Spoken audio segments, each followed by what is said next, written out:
So you definitely want to check your blind spots for motorcycles because they're so small they could slip into your blind spot easily. You definitely want to check out before you pull out, change lanes, turn, back up, or proceed through an intersection.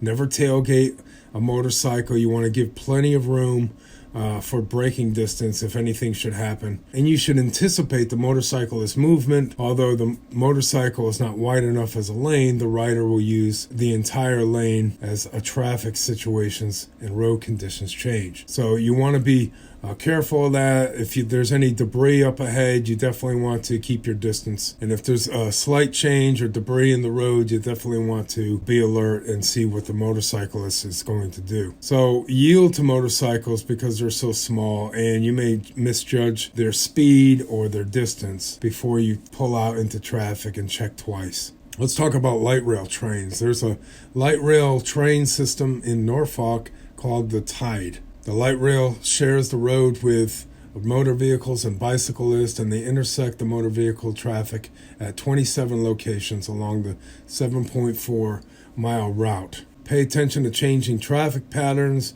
and always follow the roadway. Never drive around a lowered grade crossings. Always look both ways before turning across the train tracks. Expect trains to be on the track at any time. Always obey traffic signs. Never stop, pass, or shift. And don't cross train tracks unless you have enough room to cross without stopping and you can clear the tracks to a safe distance. If you want more information, check out the gohrt.com website.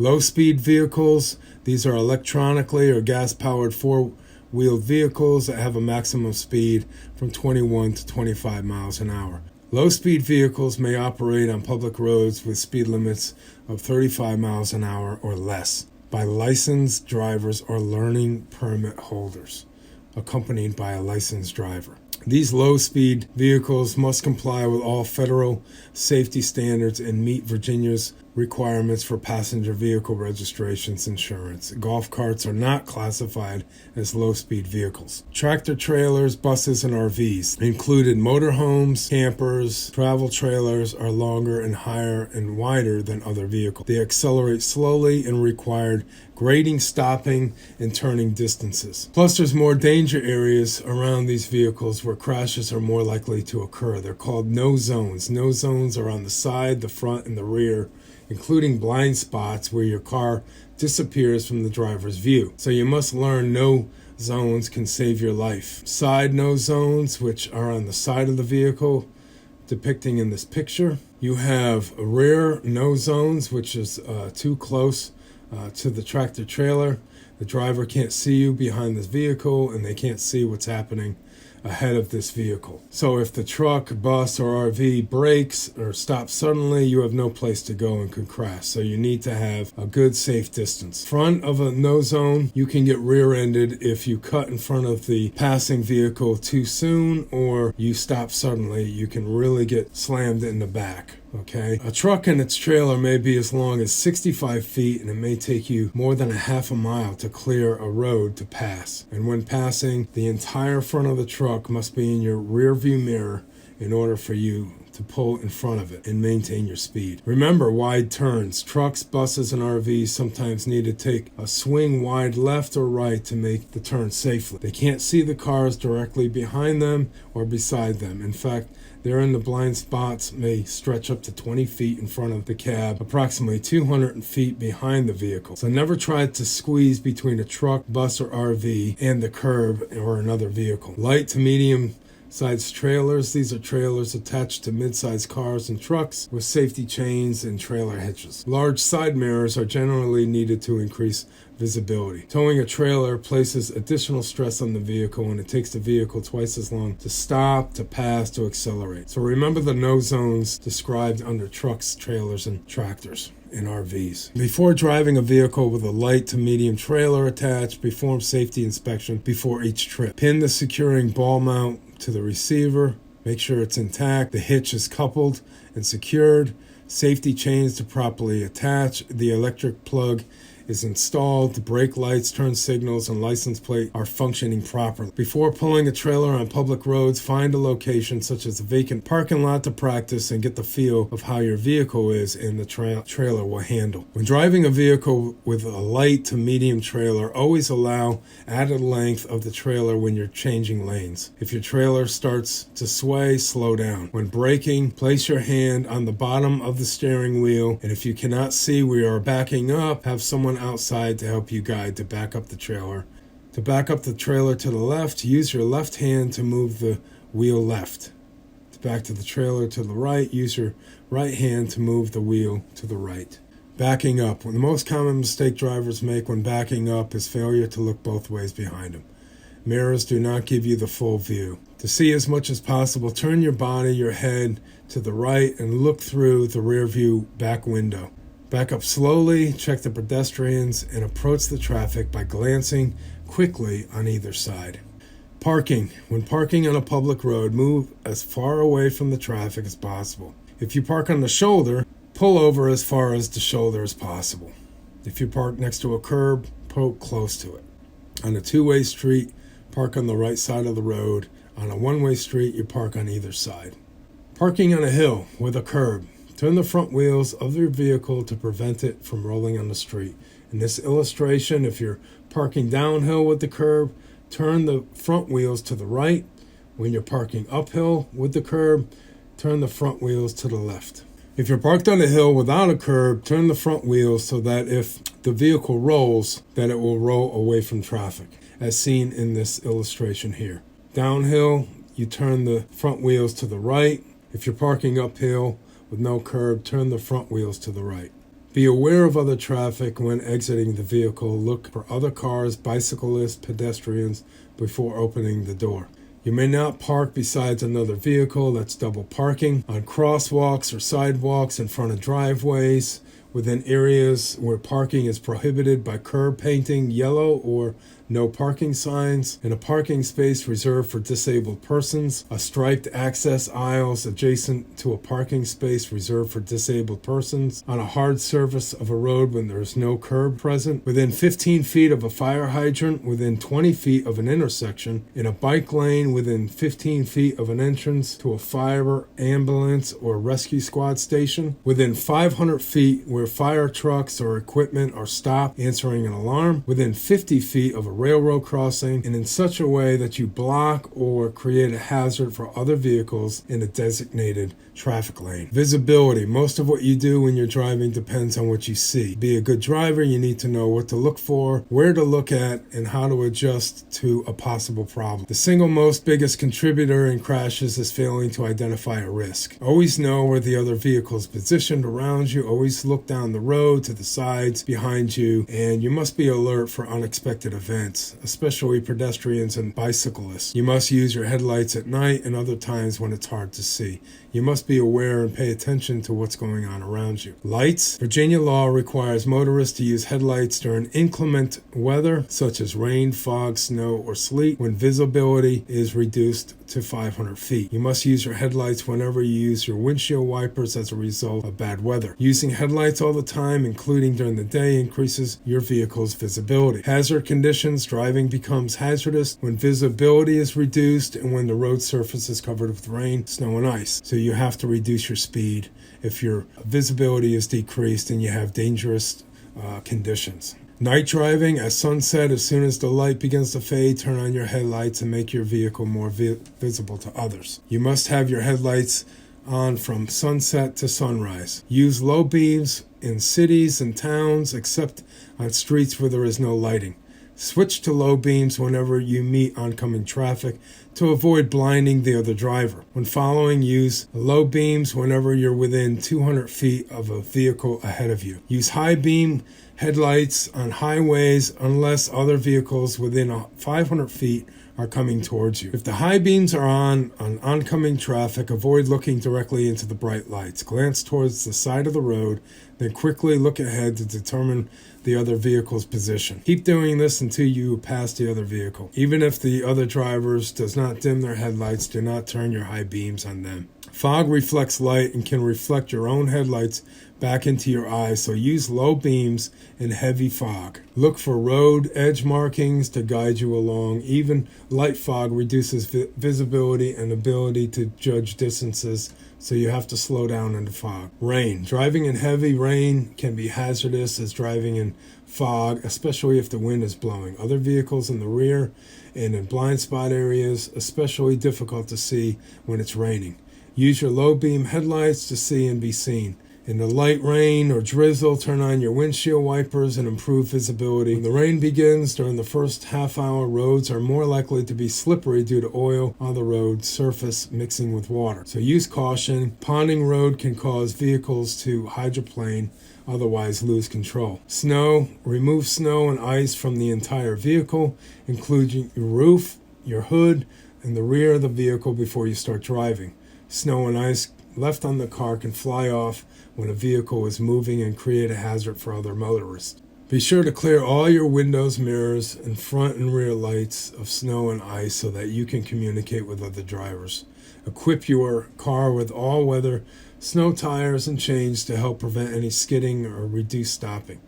Driving on packed snow is similar to driving on ice. When you brake, apply the brakes gently. Slow down before stopping or turning. When driving on slippery surfaces, you need to stop, release the accelerator, apply the brakes gently. You have the most traction and control when the front tires are rolling, so keep a slow, steady speed rather than hard braking, and you will allow the control of your vehicle. Watch for ice on bridges and in shady areas. Bridges freeze before other road surfaces. Dangers in driving behavior. Aggressive driving. This dangerous driving behavior is defined by Virginia law as an intent to harass, intimidate, and injure or obstruct another person while committing one or more traffic offenses, such as failing to stop or yield the right of way, avoiding a traffic control device, or failing to give way to an overtaking vehicle. When aggressive drivers are behind the wheel, these are high-risk drivers, and they take their anger out on other motorists. So you definitely want to keep your distance, all right? They break the law by running stop signs, red lights, speeding, tailgating, weaving in and out of traffic, passing on the right, making improper and unsafe lane changes, as well as making hand gestures and facial gestures, screaming, honking, and flashing their lights.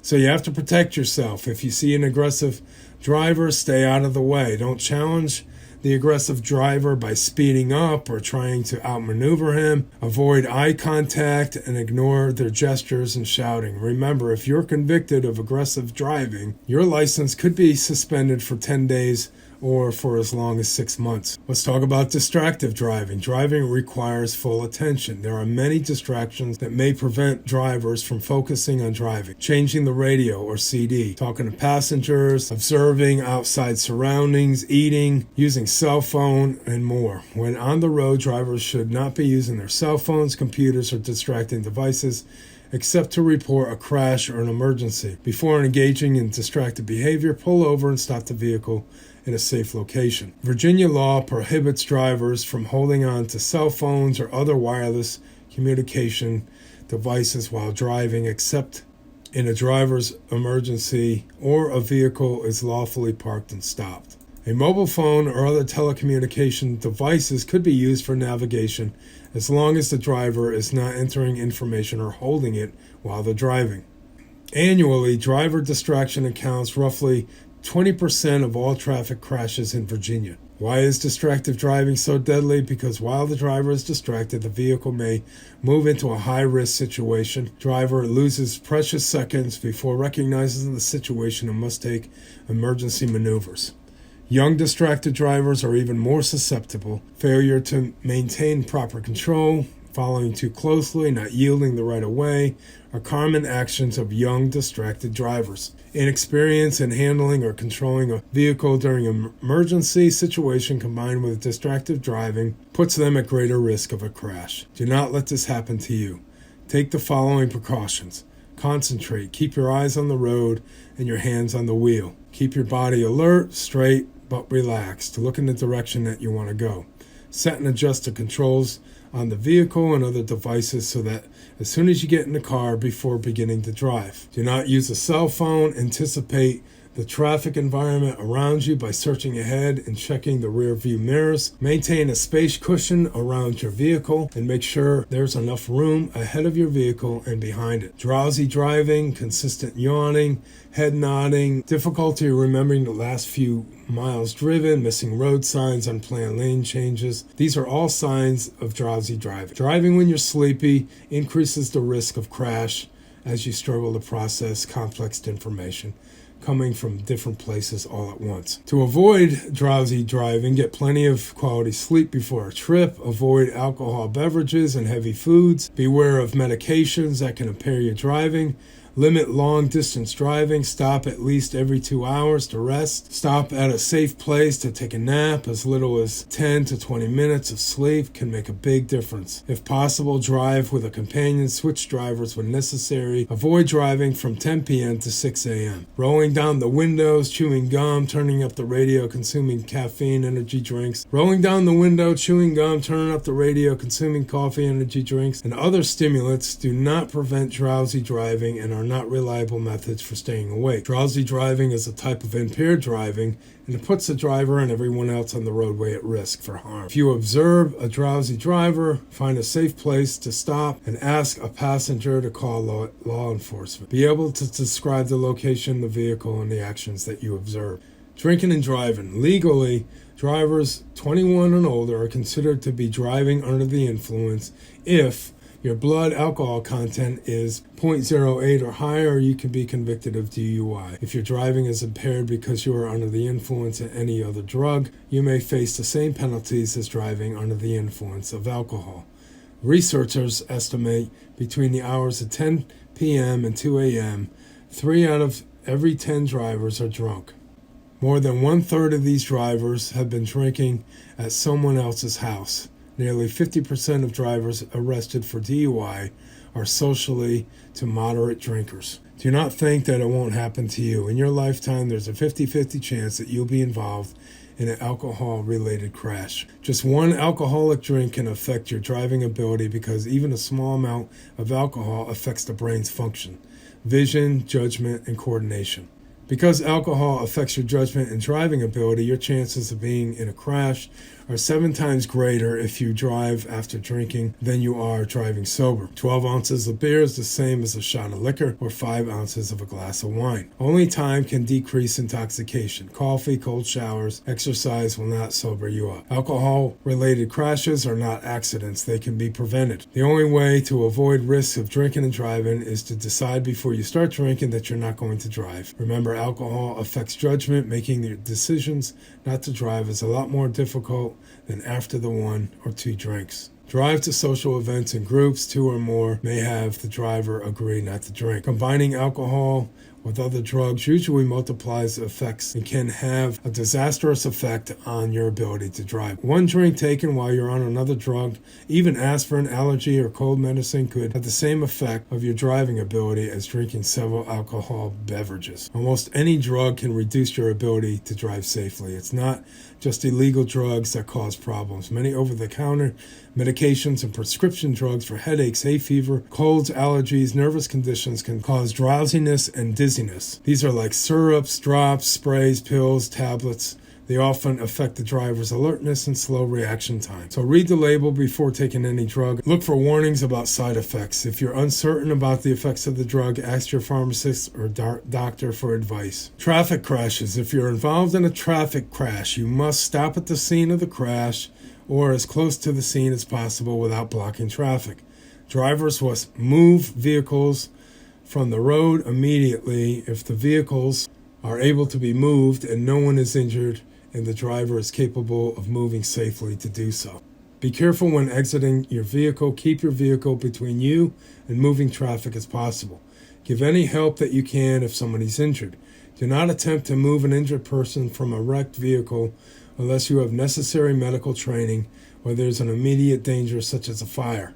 Report the crash to police as quick as possible. Motor vehicle crashes involve property damage, personal injury, and death must be reported to the police. Exchange information with other people involved in the crash as soon as possible. Be sure to get the following information: name, address, driver's license number, and other drivers. License plate numbers of other vehicles, name, address of anybody who was injured, name and address of each witnesses, name and address of insurance policies, numbers, and other vehicle owners.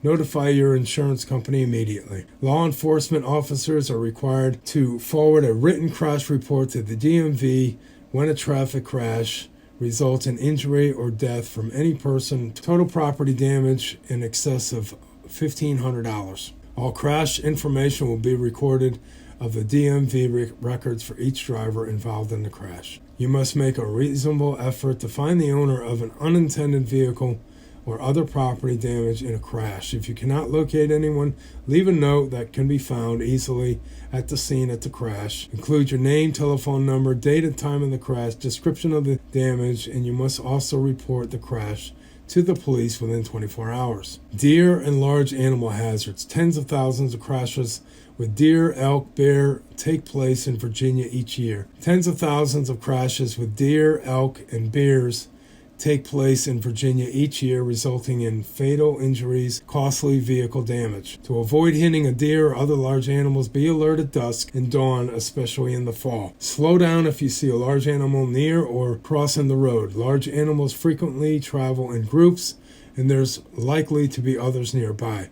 Use the horn to scare the animal away, and if a collision with a deer or other animal is unavoidable, do not swerve. Brake firmly and stay in your lane and come to a complete controlled stop. If you hit a large animal, report it to the law enforcement. Traffic stops. If you are stopped by a police officer, remain calm, pull your vehicle over to the side of the road in a safe location, and park. Stay in your vehicle. Do not get out unless the officer asks you to. Turn on your flashers. Pull over. If you're pulled over at night, turn on the vehicle's interior lights. Turn off your engine, your radio, other devices that could block communication with the officer. Roll down your windows so that you could communicate with the officer, and an officer may approach your vehicle on the driver's side or passenger side for safety reasons. If you keep a safety belt fastened, and ask your passengers to keep their belts fastened. Keep your hands in plain view, preferably on the steering wheel. Ask your passengers to keep their hands in plain view. Do not make any movement that will make the officer think that you're hiding or reaching for something. Carry proper identification,